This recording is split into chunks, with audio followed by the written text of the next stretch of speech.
polyethylene terephthalate. What the heck is that? That's the stuff that these are made out of. Your plastic water bottles and whatnot. So what we've done at Outdoor Element, we've used this single-use plastics and we're trying to give it a new life. So this is our camp kitchen cleaning kit.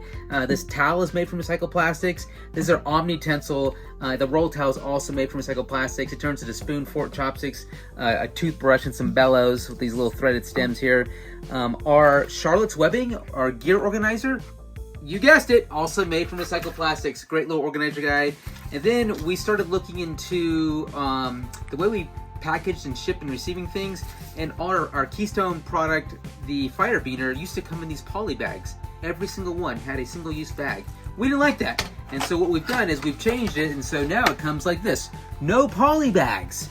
All right, so we want to get the gear to you to get you outdoors and keep the plastic out the oceans.